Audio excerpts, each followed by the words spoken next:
So hello guys, what's up. I hope you are doing well.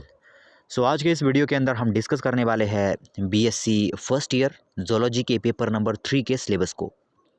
सो जैसा कि आपको पता है कि जोलॉजी की 3 पेपर होते हैं बीएससी के अंदर।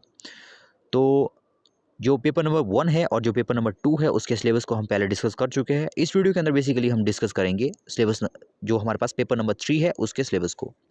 So let's start. तो सबसे पहले देखिए, जैसा कि आपको पता होगा कि 2 सेक्शन रहते हैं हमारे पास पेपर में।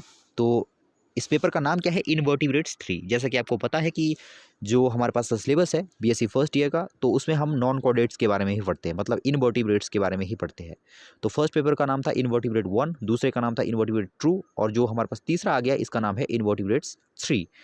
तो इसमें हम देखेंगे क्या क्या है। तो हमारे पास जो फर्स्ट सेक्शन आ जाता है, ये हमारे पास सेक्शन नंबर 1 है, सेक्शन नंबर ए है, ठीक है। तो इसके सामने आप सेक्शन नंबर ए भी लिख सकते हो यहाँ पर, सेक्शन ए। अब सेक्शन ए में देखिए आपके पास क्या क्या आ जाता है। सेक्शन नंबर ए में जो आप पहला टॉपिक आपके पास आता है वो आता है अर्थ्रोपोडा। तो जो ये अर्थ्रोपोड होते हैं, ठीक है, यहाँ पर देखिए अर्थ्रोपोडा के आपके अंदर आपको जो है किस किस की स्टडी करनी होती है यहाँ पर, मतलब कहाँ कहाँ से जो है क्वेश्चन पूछे जाते हैं।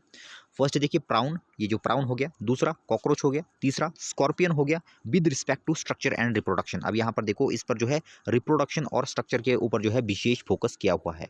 इन सब के बारे में आपको ऐसा नहीं है कि स्ट्रक्चर और रिप्रोडक्शन ही पढ़ना है सिर्फ, ये सारा का सारा आपको इसमें से पढ़ना पड़ेगा। साथ में आपको स्ट्रक्चर और रिप्रोडक्शन भी इसकी अच्छे तरीके से आपको आनी चाहिए, मतलब स्ट्रक्चर और रिप्रोडक्शन पर विशेष फोकस यहाँ पर किया हुआ है।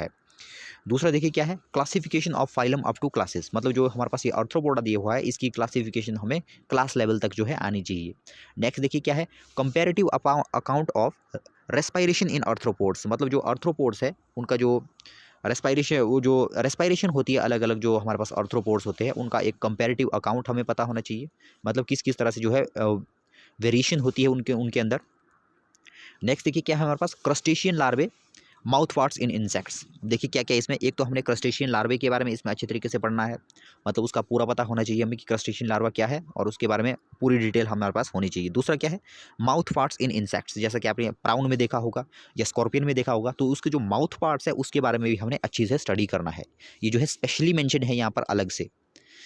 सो नेक्स्ट देखते हैं हम सोशल लाइफ इन इंसेक्ट्स। जो इंसेक्ट्स होते हैं हमारे पास किस तरह से उनकी जो सोशल लाइफ होती है, ठीक है, उसको डिस्कस करेंगे। यहाँ से जो है एक क्वेश्चन पूछा जाता है।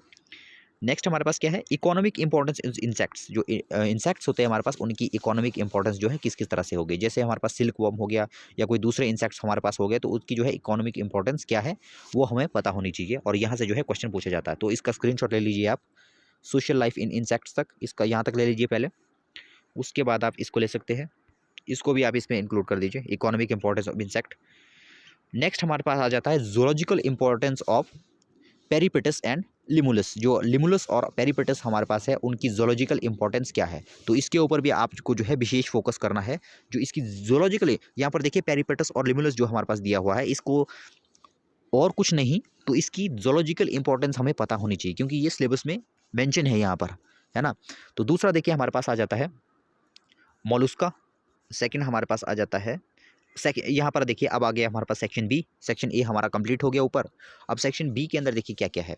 सेक्शन बी में हमारे पास आ जाते हैं मोलुस्का, जो फाइलम मोलुस्का है, ठीक है, वो आ जाते हैं हमारे पास। Study of pila and unio. अब यहाँ पर देखिए दो जो है स्पेशली मेंशन किए हुए हैं यहाँ पर, कौन कौन से, पाइला और यूनिया, इनके बारे में हमें डिटेल में स्टडी करनी है, ठीक है। नेक्स्ट देखिए क्या क्या है, विद रिस्पेक्ट टू, और क्या क्या करना है, स्ट्रक्चर एंड रिप्रोडक्शन। अब ये देखिए स्ट्रक्चर एंड रिप्रोडक्शन, अब यहाँ पर ऐसा नहीं है कि इनका सिर्फ स्ट्रक्चर और रिप्रोडक्शन ही करना है, करने ये पूरे के पूरे है, लेकिन स्पेशली मेंशन जो है वो स्ट्रक्चर और रिप्रोडक्शन है, मतलब इन पर हमें विशेष फोकस करना है और यहाँ से जो है क्वेश्चन आने की पूरी प्रोबेबिलिटी रहती है।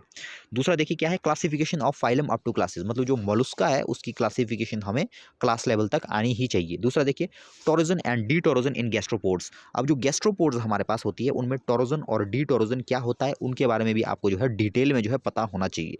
यहाँ से क्वेश्चन आता है टोरोजन और डी टोरोजन से। दूसरा देखिए क्या है, फुट इन मोलस्क। पहले आप स्क्रीनशॉट ले लीजिए यहाँ तक, एकाइनोडर्म तक पहले स्क्रीनशॉट ले लीजिए। अब नेक्स्ट देखिए क्या है यहाँ पर, फुट इन मोलस्का, ये यहाँ तक हो गया था, तो यहाँ तक पहुँच गए थे। अब यहाँ तक इसका स्क्रीनशॉट ले लीजिए।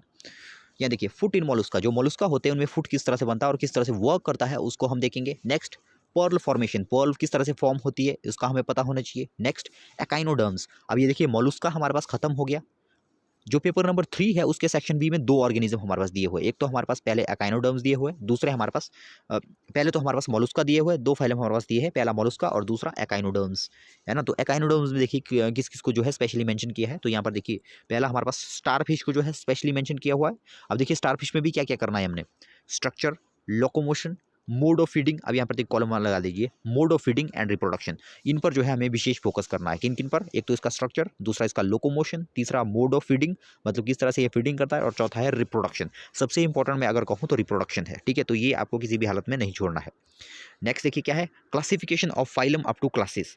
अब जो हमारे पास ये एकाइनोडर्म जो फाइलम दिया हुआ है इसकी क्लासिफिकेशन आपको जो है क्लास लेवल तक आनी ही चाहिए, ठीक है। दूसरा देखिए क्या है हमारे पास दिया हुआ इसमें, water vascular system in starfish. जो हमारे पास स्टारफिश रहती है उसमें किस तरह से वाटर वेस्कुलर सिस्टम होता है उसको हम डिस्कस करते हैं, यहाँ से क्वेश्चन आता है इसमें, ठीक है। नेक्स्ट देखिए क्या है, echinoderm larvae and their significance with emphasis on dipleurula, है ना। इसको हम देखते हैं यहाँ पर। एकाइनोडर्म में आपको पता होगा कि बहुत सारे इसके अंदर जो है अलग अलग टाइप के यहाँ पर हमारे पास लार्वे बनते हैं, तो उनके बारे में जो है हमें डिटेल में पता होना चाहिए, उनकी सिग्निफिकेंस के बारे में पता होना चाहिए।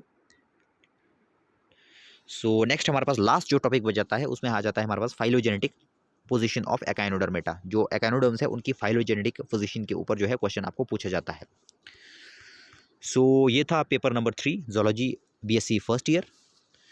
इससे पहले मैं पेपर नंबर 1 और पेपर नंबर 2 को डिस्कस कर चुका था आपके साथ। सो आई होप कि आपने वीडियो को एंजॉय किया होगा। मिलते हैं नेक्स्ट वीडियो में, तब तक के लिए गुड बाय।